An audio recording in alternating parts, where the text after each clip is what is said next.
Today is November 30th, 2023. I'm making this video to really predict and think of where we're going to be in the future. It's so important to learn about what you would like to do. I've been learning what I want to do because it takes time. It takes a lot of skills. It takes a lot of time. It takes a lot of effort. And it also takes a lot of belief within yourself. Right now, November 30th of 2023. November 30th of 2023, I'm reading this book, and it's called How to Read a Financial Report. And within a year, within 12 months, within 52 weeks, within 365 days, I believe next year, November 30th of 2024, we're going to have up to five businesses, up to a monthly revenue of a quarter mil. Let's say a quarter mil, a monthly revenue of a quarter mil, and working towards to get properties, real estate, and invest in multifamily units. The reason why this video is so important, because we have to start with a vision and take the action today. I'm going to take the action. I've been taking the action the last 3 days, but now I'm really about to document it. Now I'm really about to grow the process. Now I'm about to really demonstrate how one can be successful in business if one is willing to work towards it. I'm willing to work towards it. I'm willing to learn. I'm willing to be able to accomplish everything that I know can be accomplished. November 30th, 2023 is the day I start creating content around the journey to let you know and show that it's possible to believe in yourself, to work hard. And when you work hard, great things, great outcome, great success can come for you.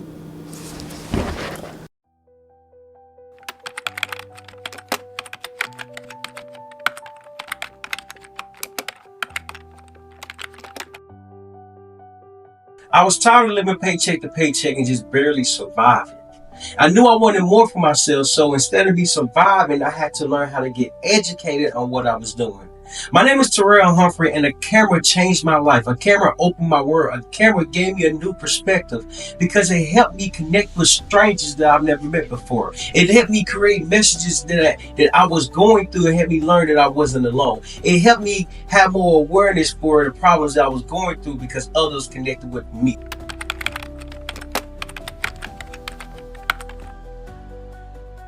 Yvette, you look like me, Gear. What? You look like me. No, you look like me, Gear. So I'm gonna ask 5 to 7 questions. Of course, it's not gonna be question after question after question. It's gonna be like question, then story, or a conversation, and other question. Okay? Okay? Okay. I'm about to hit record, Tashi. Yvette. Don't be acting all professional now. Come on. I'm not. Yes, let me hear it. Who you is? I'm Vetty Vet. Yeah, okay. Who are you and who are you to me? I am Yvette, or Tasha Terrell Cornelius' mom, and he's my second born. Your second and only born. You the second. I have 2 others, you idiot. Well, I'm the only second born. Yeah. Yes, you are the only second born by 47 minutes from your twin, correct?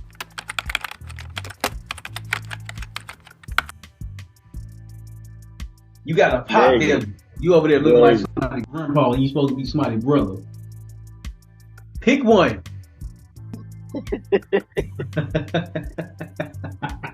You can't be both. You might want to pick one. So who are you? Now that we know each other. Tony Christopher Humphrey Jr. I am the eldest of you.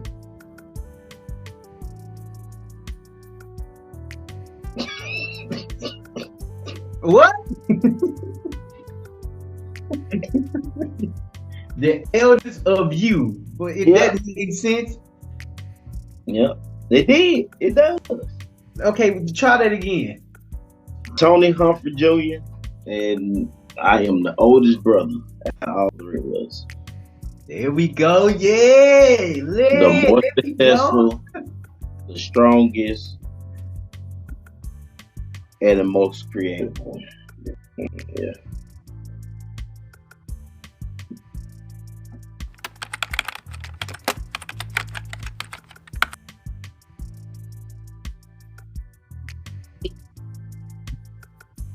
You set the right level. Yeah, it's good. Nah, that ain't good.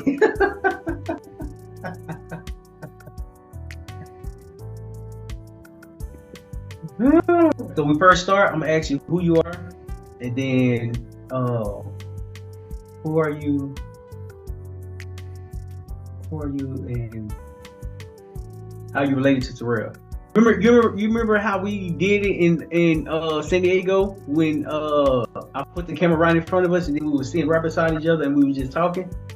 Okay, it's gonna be just like that. Okay. Hey man, hey, fix your face. Now! Come on. Alright, who are you and how are we related? My name is Big Timothy Christian Humphrey, and I'm related to Terrell because I'm his little big brother. I'm the last of three, you know. It's my older brother Terrell, and then me. But like I said, I'm the little big brother. Yeah. You also my twin. Yeah, Twin sister. yeah, twin sister. Mm-hmm.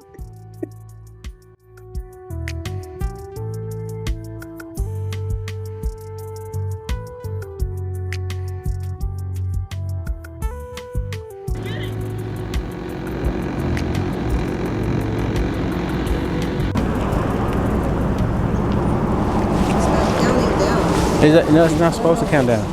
Like the numbers don't be on the screen? No, it's recording now. Okay. Can you get the sign right there?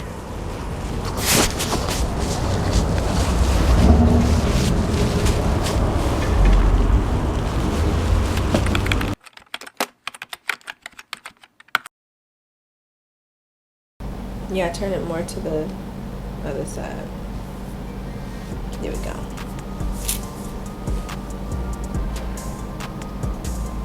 Okay, so we're gonna start the interview. We're gonna start today by introducing who you are and how did you meet Terrell. Okay, so my name is Shania, and I met Terrell at a financial conference in 2023. We actually met at a bowling alley. No, we didn't meet at a bowling alley. We met at a hotel lobby because we were getting ready to go to a bowling alley. So that's how we met. Okay. How did we meet? Did we meet at the bowling alley or what? Well, we met in the lobby. That's where we officially saw each other for the first time, but we really met at the bowling alley because that's where we started talking. So, bowling alley. I don't think that's right. How? We met our first conversation was in the bowling alley. Yes. No, it wasn't. It was in the lobby. Was it in the bus? Was it in the lobby? No, it was in the lobby because we was waiting on the bus. And But you and I weren't talking. in the lobby we was. No, we were not. How come we wasn't? I was not talking to you. You were. literally had a conversation with me. What was the conversation? That you missed me? You see what I'm saying? How that makes no sense. That you want to get to know the kid. No. Okay. That was not it.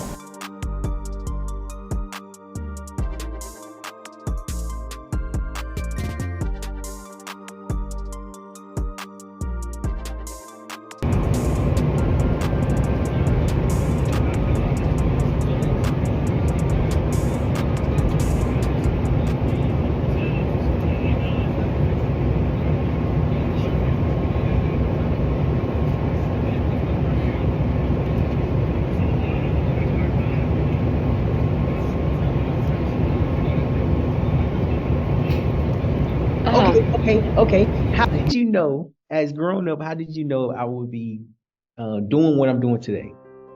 I didn't know you would be doing what you was doing today. You have always did whatever you felt that what suited you. It wasn't no guideline for you.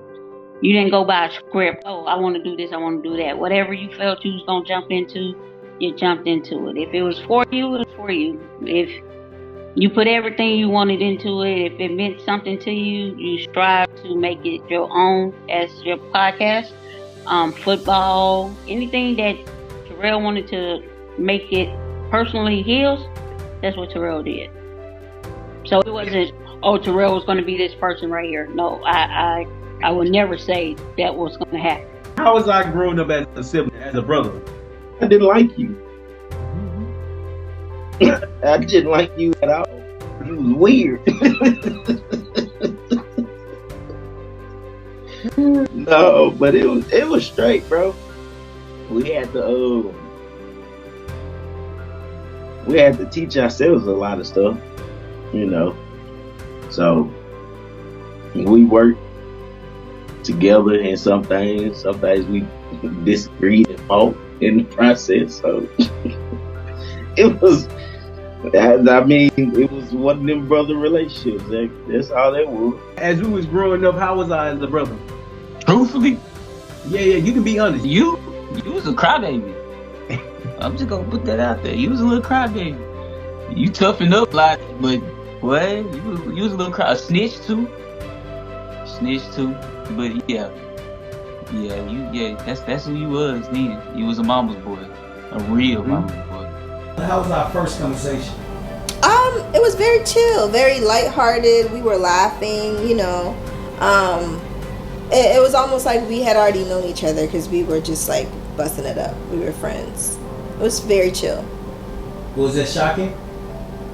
It wasn't shocking in the sense of like, you know, obviously shocking, but I think over time we realized how unique that was, because that's not something that happens all the time. You remembered it the whole time. What you want to tell the people? What you want in your wings, girl? Something like ketchup and hot sauce. What? What you want in your wings, girl? Something like ketchup and hot sauce. Hot sauce? You want hot sauce?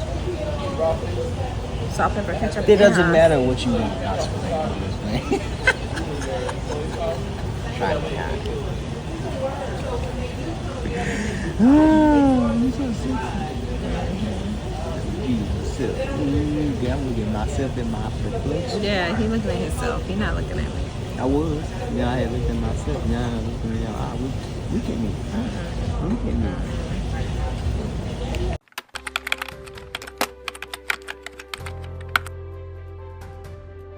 I made sure I woke up on time and got on the call on time.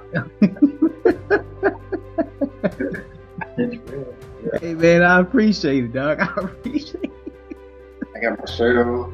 You know, I'm trying to be like you, you got stage, got your own room and stuff. Kobe back there, fair, acknowledge the book, the shirt, the poster. You know what I'm saying? That's a mic. All right, so what is your name and how did you meet Terrell? Hi, my name is Dick Beard. I met Terrell. When did I meet you? I actually met you at Central before school started. Summer football. I think you and Archie was already there, like doing some workouts with the football team. I had just got up there. I met you and Tim at the same time. You and your brother. Cause Tim was coming up there too. Y'all stayed around the corner for Central at the time too. So that was my first time meeting you. Like, man, what's up, brother? I said, what's up, man? What's up? You alright? I was a little timid, like, cause I didn't really know nobody. Y'all went to Dunbar, so I was like, yeah, get them dudes, bro. I'm just here to play ball, bro. Like an ignited team. Terryl Humphrey, baby. Just gonna play hard and work together. You know, don't get to Eric saying, just play hard and play fair.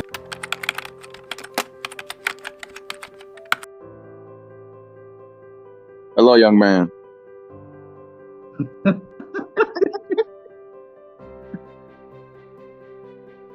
What it do? Huh? What's up, man? Straight? Yes, sir, man. About yourself? I can't complain, brother. Can you see and hear me good? Yeah, I can still hear you. Alright. I'm using my phone. I think it's a way better camera than the regular camera. Yeah, I believe it. I swear. You know what I mean? How you been, bro? Man, I've been good, man. How about yourself? Same old, same old. Staying out the way, being safe. You know what I'm saying?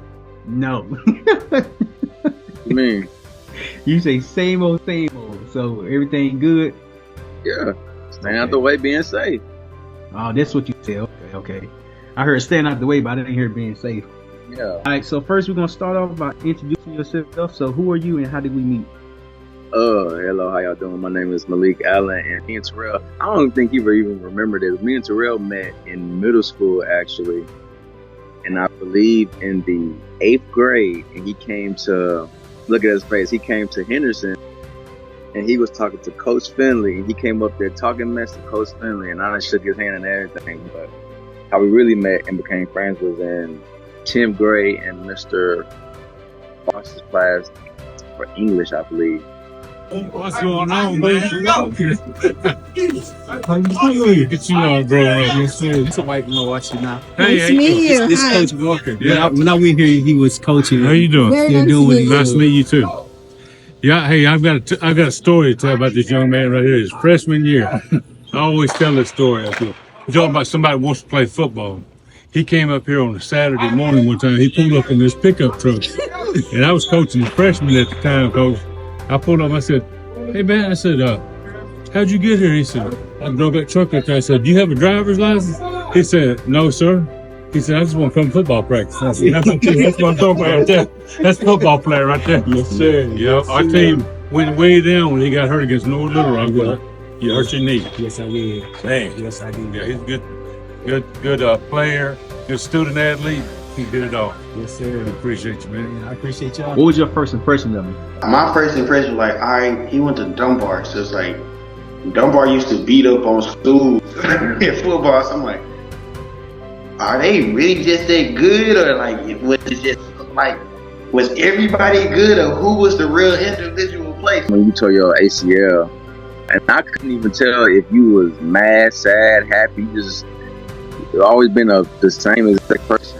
You still turned even when you tore your ACL.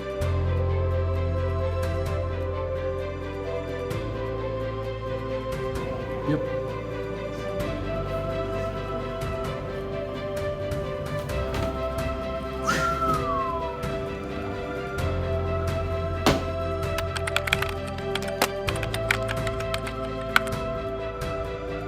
I had to put a good shirt on for you. Hold on.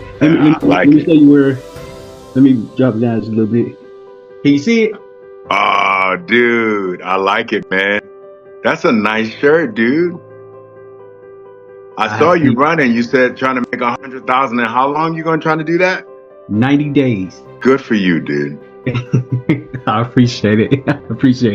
It's all on another wavelength, dude. You on another wavelength. I don't know how you do it. I don't even think you're human. I'm not gonna lie to you, dude.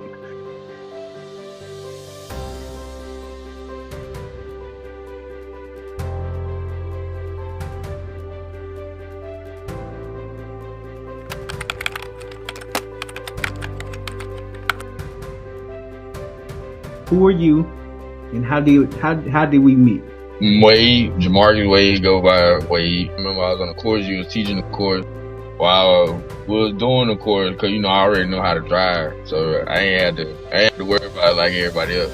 So we were chopping it up. Then you just asking me a bunch of questions. I was like, "Why you asking me all these questions?" But at the end, I'm glad you did, because it kind of sparked the thought as far as like you asked me about the mentorship, and I had to think about it a lot more, because I know usually I just cut it short and sweet, my own follow up behind nobody else's going. Let you mentor me, and I was like, hey, I get it, try. Day 1 of the 90-day challenge to make $100,000 is ending in 20-something minutes. And this video is going to be a recap of what this day consisted of. I have my notebook. of everything that I've done, from me waking up all the way up to from 5 o'clock in the morning to me being done around 10:30, 11 o'clock at night. And so it's important to track what you are doing and why you are doing a particular way. The purpose of this challenge, of the 90-day challenge to make $100,000, is to, one, prove that I can do it, and two, start working with entrepreneurs after I hit the goal of making $100,000 in 90 days. The long-term goal is to work with entrepreneurs, but in order for me to work with entrepreneurs, I have to start with myself.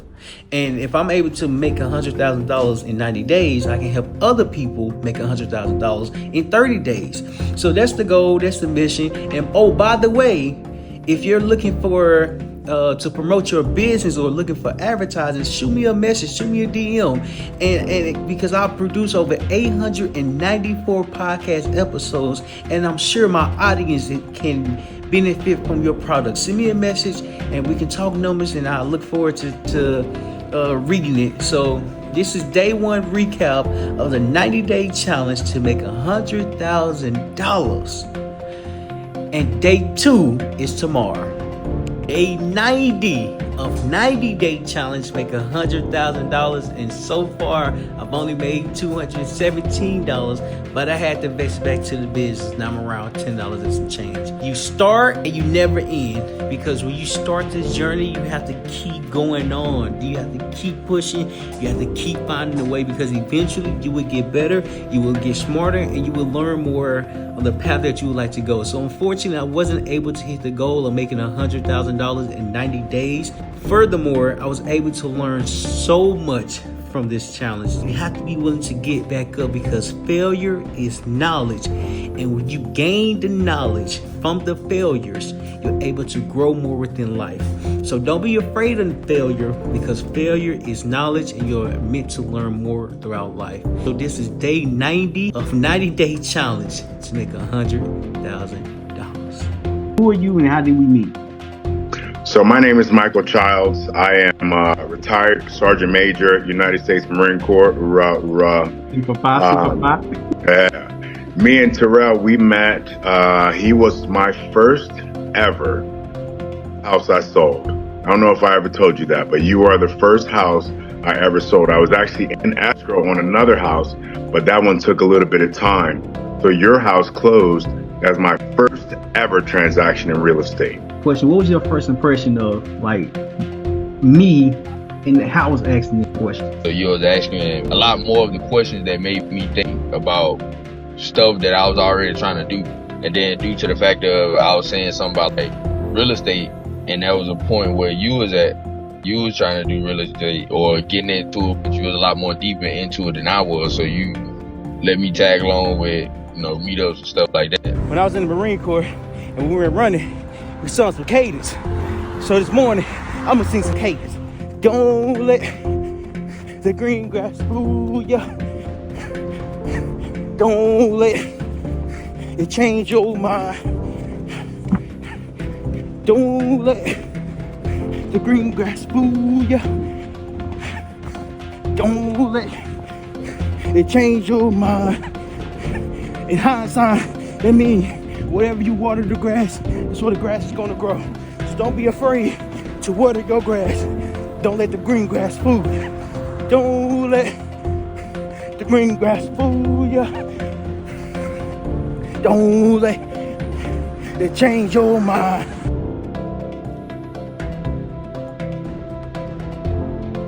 You're gonna show up. You're gonna show up. You're gonna perform. You're gonna give your best effort to learn to do whatever you need to do. You're not a back talker, so you're gonna say, okay, yes sir, do it, and then you may complain about it later, but you're gonna get the job done. And if it ain't for you, they may not see you for a long time.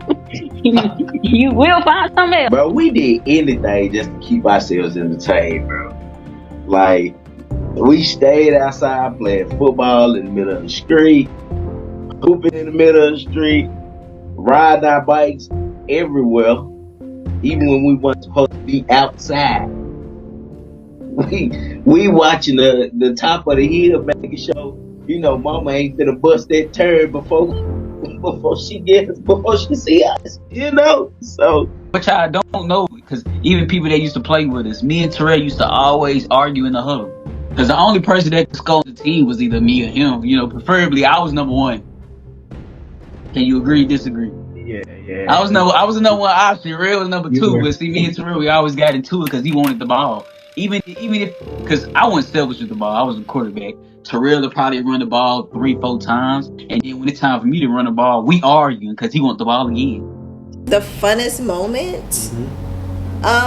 Man, we've had a lot of fun together. But definitely when you came to Tampa for the first time and we were hanging out, we went out to eat, we went to see a live band. Like, we just had a really, really good time. Like, I mean, our relationship is really just a good time. It's always like fun and laughter, but I think that was the best time we had together. Terrell is just still happy. It's like he understands it's not his time and it's not what it's supposed to be right now. But he's not down about it. He's still being over energetic, still supportive. He's not falling behind on the curve of learning football. He's just waiting his time. I know mom, they ain't have it all, raising 3 sons, so you got to make something out of nothing. You know what I'm saying? You got to turn bad stuff into good things, you know? I did not expect your personality and your work ethic and your vocabulary. Not to say that I expected you to be unintelligent or anything like that, but it was just extremely above average. And the way that you were moving, and like, I was like, man, this dude's got this BMW. Like, man, okay, let me see what type of dude he is real quick. Cause you know, some people have that kind of stuff and they just get it just to get it. But like, you could tell, like, I don't know, dude, you were just different, man. You were putting yourself in front of everybody that you could. That was one of the main things that I noticed about just going to that event and seeing how you moved around.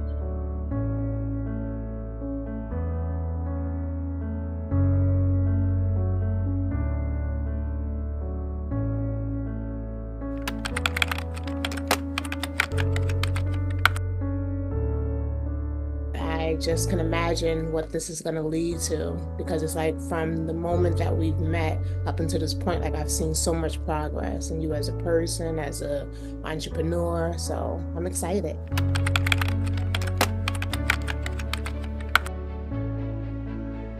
I'm Valerie Lavin. I retired from the Army and then became an entrepreneur. I have a couple of businesses, Luminary Global. I run with my husband. We sell emergency and trauma kits, tactical gear, and prepper items. And I'm co-founder of Action Zone, where we help veterans and military spouses and their adult children of any age how to start, build, and grow their businesses. And this is how I met Terrell. He came through one of our cohorts and just was an absolute pleasure to watch him, through the process.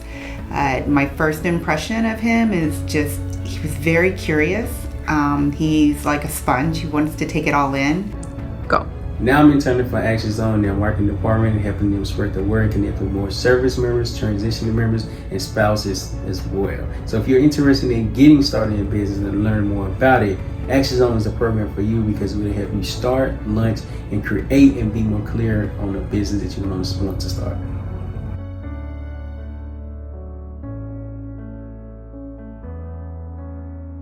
I'm able to impact more community, more people, just by social media, just by me being consistent. Because a lot of people are going through life, but they don't know the answers because they don't have the right people around them. My name is Cheryl Prince, but I go by Cheryl Nicole. I am an educator, entrepreneur, author, and speaker. I've turned people down in the past because there wasn't alignment. But when we first spoke and you told me that you wanted to write about mindset, and you shared some of your challenges over the years with, having like a fixed mindset at a point, and then, transition into a growth mindset and just helping others to do the same thing. I was like, yeah, that's in alignment with what I do, because I talk to my students a lot about, the power of a growth mindset. One of the things that I really appreciated about you is that no matter the situation, whether it's positive or negative, you're always looking for the lesson that you were supposed to learn from that incident. And most people, especially at your young age, don't realize that, okay, take a step back. That felt really good and I loved it. Okay, but what am I gonna draw out of it? And man, that situation sucked and it made me mad. But wait a minute, God put this in my path for a reason, and what can I learn from this this situation or this exchange?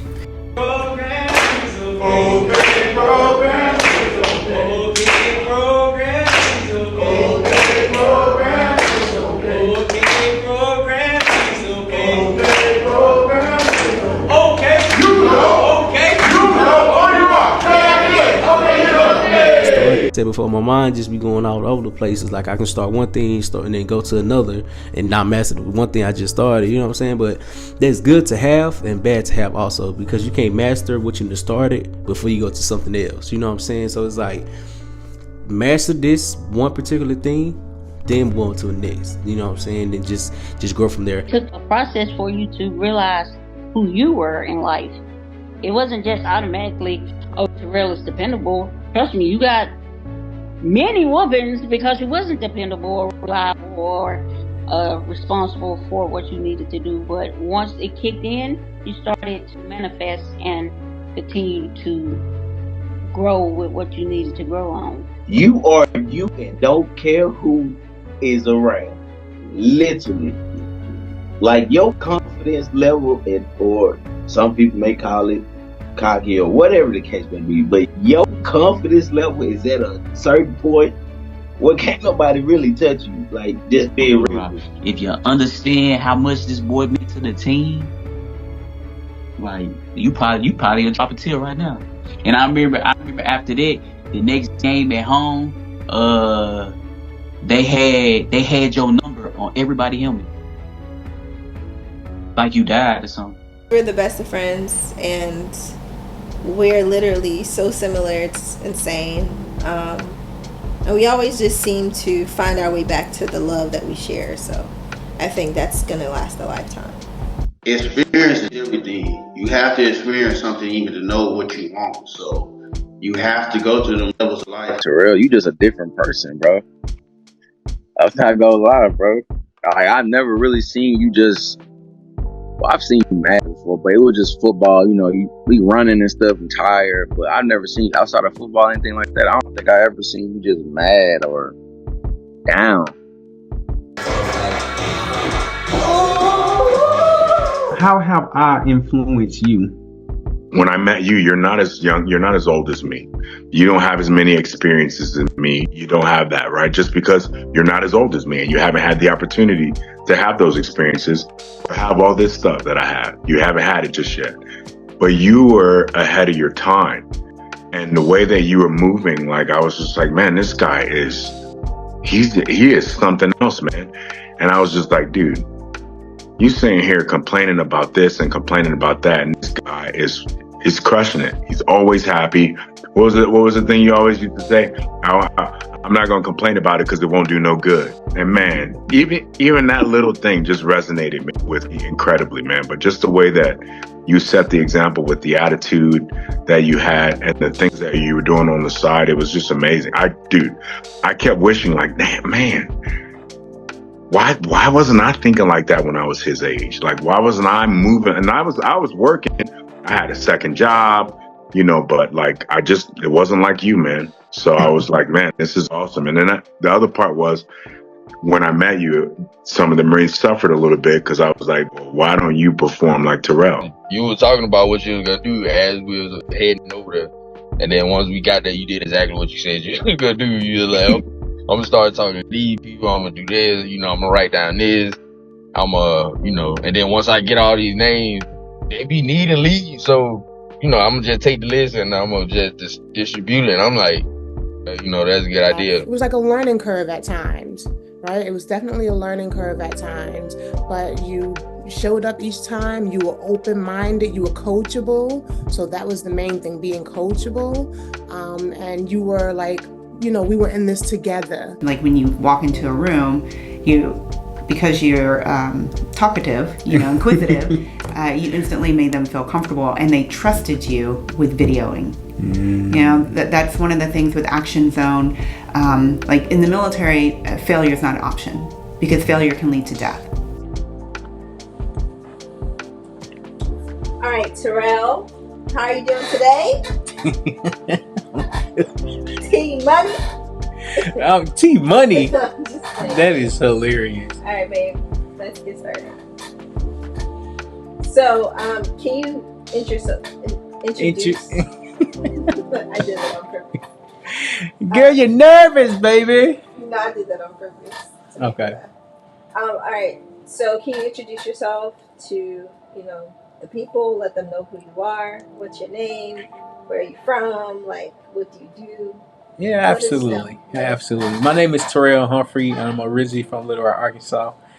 And I help entrepreneurs launch their podcast, but I wasn't always clear about what I wanted to do and who I wanted to help and why I wanted to go about helping them. But I always knew, I always dreamed, I always had a big desire, a big goal to become something. And over time, I didn't know what something was because I didn't know who I was. So I'm from Little Rock, Arkansas, small town, small fun town. But even though it's a small town, it's incredible because it made me who I am today. And I was able to learn more about who I wanted to become based off of me being from Little Rock, Arkansas. Okay, so you said you're from Little Rock, Arkansas, right? Shout out to those people there. Can you share about what it was like growing up and some of those defining moments that shaped who you are today? So I was raised by a single mother, raising 3 boys by herself. And my mama, she was not only strict, but she was very disciplined. She wanted us to behave a certain type of way. She wanted us to act a certain type of way. We had a lot of responsibilities at a young age. Think of this, like at a young age, we fill in our applications. We go to the dentist's office, and as we're going to the dentist's office, the kids, have to fill out the application. And it was so overwhelming. But one thing that my mama taught us is that you have to have patience, not only when you're dealing with kids or dealing with others, but you have to have patience with yourself. Because many times in life, you're not going to get things right on the first go around, but you can get it right on the second go around, third go around, or even 10th go around. I remember I was younger and we was about to get our driver's test. And so we had to go and do the driving test. And I didn't know before you take and get your license, you had to go do a driver's test on paper. Like you had to do it on the computer. And so I failed that test 4 different times. And I didn't fully understand the information. So my mama, she was very patient. She was very structured. And she was like, we're going to keep going until you pass. It wasn't the fact that my dad wasn't in my life. My mom raised 3 boys by herself, and she taught us the importance of showing up and never stop showing up, even if you don't get it right the first time. So shout out to my mama. What are some of those things that built your resilience, your determination, that made you the man that you are today? So me and my 2 brothers, we went through different trials and tribulations. And even though we grew up in the same house, our struggles was different because we was doing different things. We played sports our whole entire life, but I stayed to football and I played over time. I just got better with it. And one thing that was my biggest trial and tribulation is that I had to really get good at one particular thing. Even though we was playing baseball, we played football, we played basketball, we played so many different things. And what I didn't fully understand is that even though we played so many different things, it cannot be so good for your growth as well because you're so spread out all over the place. And so during that time, like I was an okay player. I was an okay football player before high school. And so when I went to high school, when I started playing high school football, I had to learn from my 9th and 10th grade year. I didn't play. I didn't even touch the field. In fact, I wanted to play on Friday nights, but I played on Tuesdays or Mondays with junior varsity. And junior varsity really don't, they just out there just practicing. So I had to fully understand how to practice and how to learn the game. So learning the game was so challenging for me because I didn't know what the game was or what it consisted of. Not only do you have to study behind the scenes, you have to study while you're playing the game. Because if you don't know what you're doing, then there can be the downfall of either a win or a loss.